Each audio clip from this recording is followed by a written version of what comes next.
The story of Qurbani. Origin of the word Qurbani. Qurbani originates from the word Qurban, which comes from the word Qurb, meaning closeness.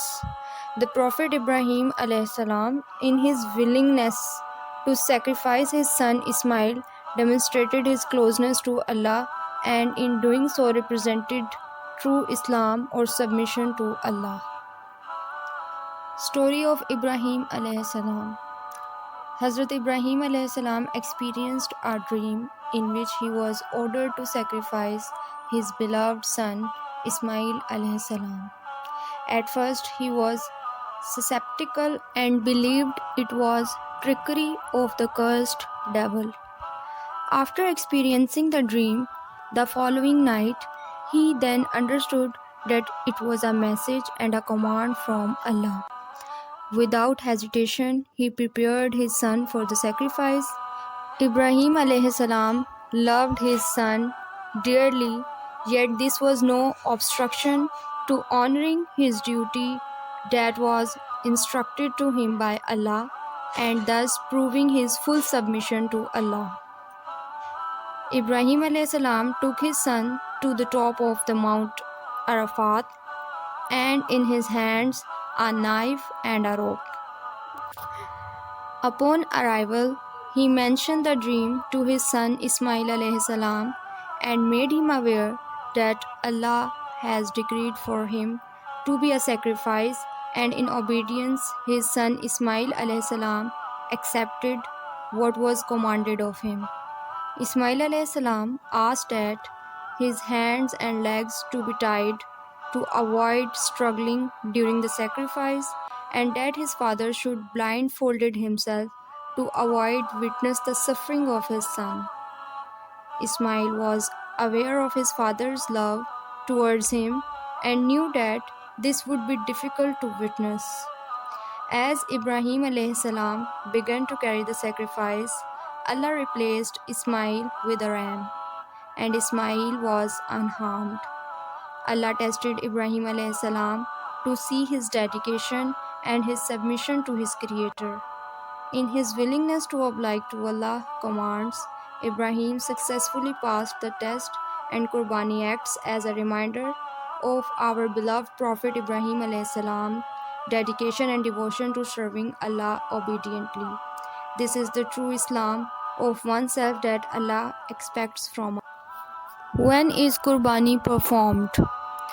The act of Qurbani is carried out in the festive season of Eid-ul-Adha during the Zulhijjah, translated as the month of pilgrimage, the 12th month of Islamic calendar.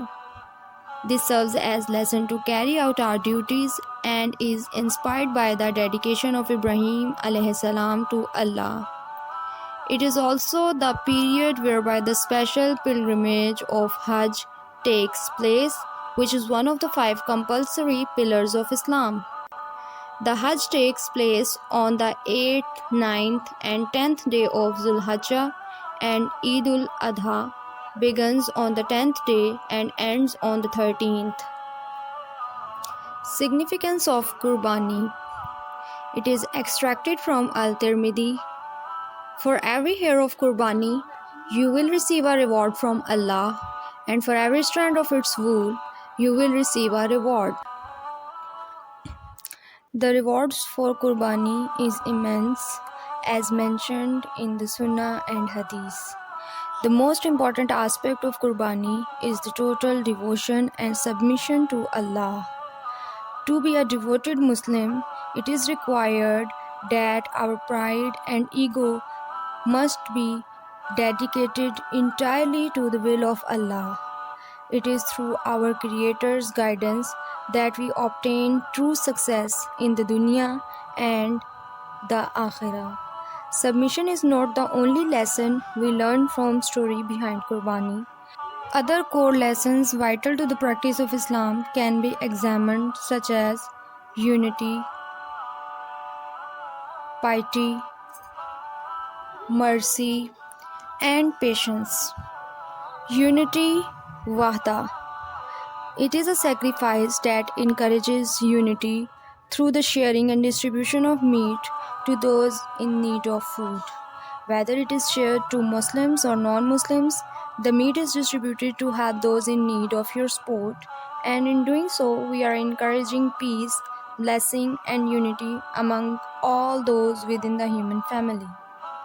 Allah's mercy is for all of His creation, and we help whoever is in need of it. Piety, Taqwa. The Holy Quran said, "Their meat will not reach Allah, nor will their blood, but what reaches Him is piety from you. Thus have we subjected them to you, that you may glorify Allah for that which has guided you, and give good tidings to the doers of good." The importance of Qurbani lies in the act of it, that is, the act of worship to Allah, which is the essence behind the sacrifice. Allah in all His glory is not in need of our charity, nor does He need our sacrifice. He wills and we follow. All He needs to say is be, and it is. He is the giver of life and the taker, and all shall return back to Him. Nothing we do benefits Allah. Instead, what Allah commands is mercy on us and benefits us. What we sacrifice is feeds our needy from our families. After all, we all children of Adam alayhi salam, and everyone is our brother.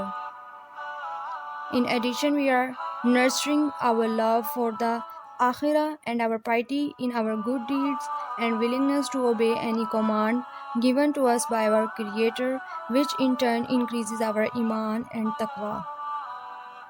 Moreover, we are strengthening our sabr or patience, which allows to release the love of this world and its short-lived wealth by sacrificing for Allah, which is in actual fact is a sacrifice for others. Allah has given us this opportunity to eliminate our desires and rid ourselves from the clinging on to what is not ours. This is a chance to purify our hearts and should not be missed, as it allows us to come closer to our Creator.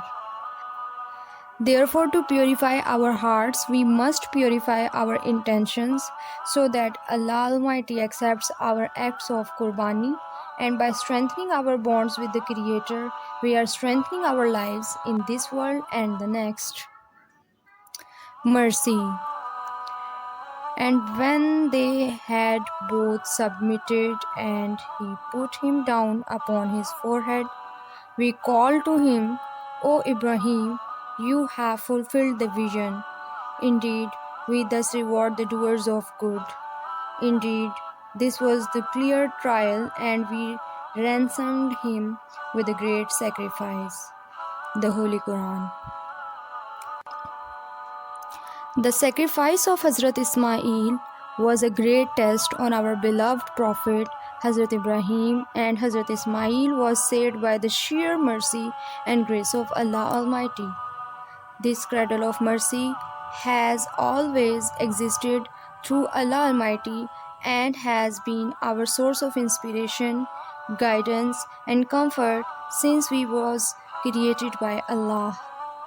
Allah Almighty's mercy, whether we choose to see it or not, exists in unique ways beyond our imagination. Allah is the planner, and we must obey His commands as a mercy to us. His mercy is the reason we can hear, we can see, we can taste, smell, and touch, and the reason we are compassionate and we are able to make decisions. Allah Almighty's mercy should never be taken for granted, and the story of Hazrat Ibrahim and Hazrat Ibrahim's sons Ismail illustrates that we should be eternally grateful to Allah Almighty for His benevolence. The Prophet ﷺ said, "Be merciful to those on the earth, so the one above the heavens will be merciful to you." The Creator is a continuous source of guidance for us, and we are taught in detail how we should treat one another. By sharing meat from what we sacrifice for Allah with our brothers and sisters in humanity, we encourage mercy and empathy for those in need similar to how Allah Almighty showed compassionate and mercy to Ibrahim and Ismail alayhi salam. Patience. The Holy Quran said, "Be sure, we shall test you with something of fear and hunger, some loss in goods, lives, and the fruits of your toil. But give glad tidings to those who patiently perseveres.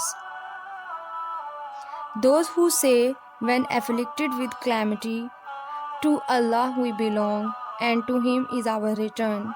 They are those on whom descend blessings from their Lord and mercy. They are the one who receive guidance." One of the most important teachings in Islam is patience. The virtue of a believer is that he understands the trials from his benefactors. Patience is one of the best blessings Allah can ordain on a person. When Hazrat Ibrahim alayhi salam told his son that he will be a sacrifice by the command of Allah, Hazrat Ismail alayhi salam, in an absolute patience and loyalty to Allah, accepted without any refusal to the situation. The response of Hazrat Ismail alayhi salam to his father is recorded as one of the finest response by a son to his father. He said, "O my father, do what you are commanded to do. You will find me God willing and patient." Here Ismail alayhi salam is displaying the ultimate example of pure patience for the sake of Allah, which is an attribute all Muslims should have. Our beloved and final Prophet ﷺ emphasized its importance and mentioned, "Whoever practices sabr, Allah Almighty gives him sabr, and no one can be given anything better or more far-reaching than sabr." Who should perform Qurbani? The general ruling is that Qurbani should be performed by adults of sane mind and affordable means. This means that anybody who meets the threshold for zakat should be performing Qurbani. However, if you have any doubts, please contact your local mosque. What animals are sacrificed at Qurbani? The animals we slaughter at Qurbani are goats, sheep, and cows. They can be male or female and in good health. Goats and sheep must be at least 1 year old, and cow must be at least 2 year old.